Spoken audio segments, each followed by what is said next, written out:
If you're hearing this, it means my own sister tried to steal my life and almost got away with it.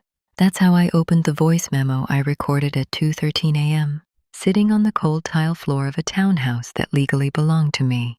A townhouse my sister had already moved into, a townhouse she claimed was hers, and a deed that was about to explode across the internet. I never thought my life would turn into one of those stories people binge at night, whispering. Thank God that's not me. But betrayal doesn't knock first. It smiles at you, calls you family, and asks for just one small favor. I'm the older sister, the responsible one, the one who worked 2 jobs in my 20s while everyone else partied. I bought my townhouse at 29, corner unit, brick exterior, small garden out front, nothing flashy, but it was mine. Every payment, every repair, every sacrifice. My sister Lena was different, beautiful, charismatic, always surrounded by people, always just one step away from chaos. When she announced her engagement, the family group chat exploded. Heart emojis, congratulations, wedding bells. I was genuinely happy for her. She deserved joy, at least I thought she did. 2 weeks into wedding planning, Lena called me. Her voice was soft, almost fragile. Hey, can I ask you something without you getting mad? That should have been my warning. She explained that her fiancé's apartment was too small, that wedding stress was unbearable, that she just needed a quiet place. For a few months, she said. Until the wedding. I hesitated. My townhouse was my sanctuary, but she was my sister. Family helps family. Okay, I said, but just temporarily. She laughed. Oh my God, thank you. You're literally saving my life. I handed her a spare key and unknowingly handed her a loaded weapon. At first, everything seemed fine. Then small things started changing. She replaced my welcome mat, hung new curtains, painted an accent wall. When I asked, she shrugged. It needed a woman's touch. I didn't argue. I was busy with work, long shifts, late nights. Then one day, I stopped by unannounced. The locks were changed. I stood there confused. Texted her. No reply. Called. Straight to voicemail. I waited. 20 minutes. Finally, the door opened. Lena stared at me like I was the intruder. Oh, she said. I didn't know you were coming. I laughed awkwardly. It's my house. She smiled. A thin smile. Right, of course. That smile stayed with me. It shouldn't have, but it did. As the wedding got closer, Lena changed. She became demanding, entitled. If I didn't answer her calls, she accused me of not supporting her. If I questioned anything, she cried. You're ruining the happiest time of my life, she'd say. Our parents took her side. She's stressed, Mom said. Just let it go.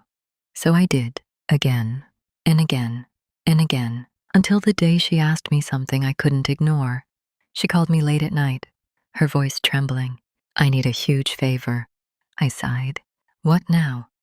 The venue needs proof of residence for some vendor permit thing. They said a property deed would help. I froze. That doesn't make sense. She rushed her words. They're being weird.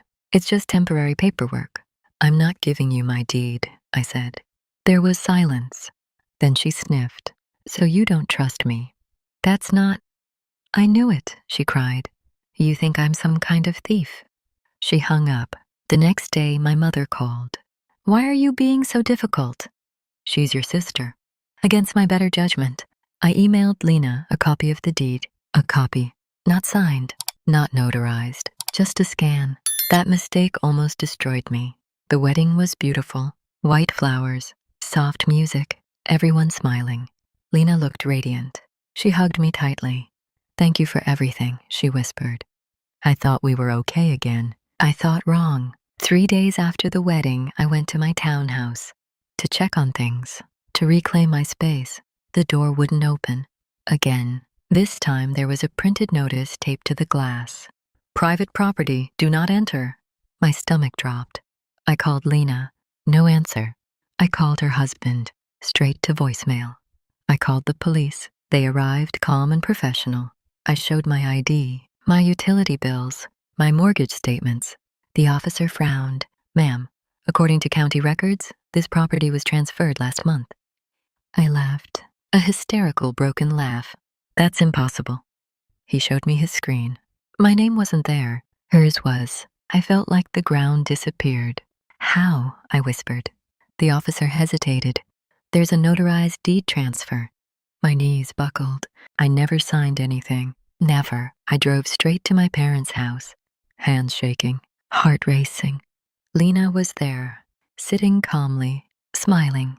I slammed the papers on the table. You stole my house. She didn't even flinch. You gave it to me. I gave you a copy. She tilted her head. You emailed it. That counts. That's fraud. Her husband finally spoke. You're overreacting. I looked at my parents, waiting, begging. My father sighed. It's already done. My mother added softly, she needs it more than you. Something inside me cracked. I slept in my car that night, the place I had worked a decade for. Gone. I cried until my chest hurt. But pain turned into something else. Cold, focused. I called a lawyer the next morning, then another, then another. Most said the same thing. It'll be long. It'll be expensive. Family cases are messy. Then one lawyer paused. Did you say the deed went through email? Yes. Do you still have the original? Yes. Good, he said, because I think your sister made a very stupid mistake. Turns out Lena had rushed. The notarization date didn't match. The signature wasn't mine. And the IP address used to submit documents tracked back to her wedding planner's office. We filed a fraud report, a civil suit, a criminal complaint. But the real twist? The county clerk. She was running an internal audit. My case flagged something bigger. Lena wasn't the only one. While the legal process crawled, Lena posted photos online. My first home, she captioned. That broke me, so I did something drastic. I posted my story. Screenshots, documents, timelines, no insults, just facts. One post. That's all it took. The deed went viral. Legal Twitter exploded. Real estate attorneys chimed in. True crime channels picked it up. The phrase wedding deed scam started trending. Lena deleted her accounts. Too late. Sponsors dropped her. Her husband's job put him on leave. Friends distanced themselves. Then the charges came. Forgery, fraud, conspiracy. She called me crying, begging. I didn't mean it to go this far. I met her once, in a public place. She looked smaller, hollow. Why? I asked. She whispered, you always had everything. I stood up. No, I said. I worked for it. The court ruling came nearly a year later. The deed was voided. The property returned to me. Full damages awarded. Legal fees covered. My sister was sentenced. Not prison, but probation, community service, a permanent record. The townhouse was quiet again. I changed the locks, repainted the walls, planted new flowers. As I sat on the porch, keys in my hand, I felt something unexpected. Not joy, peace. Family asked me to forgive. I didn't argue. I just said no. Some betrayals don't deserve closure. They deserve consequences. And if you're listening to this, wondering if standing up for yourself is worth it, it is, even when it's lonely. Especially when it's lonely. Because sometimes the most dangerous thief is the one who calls you sister and smiles while taking everything you built.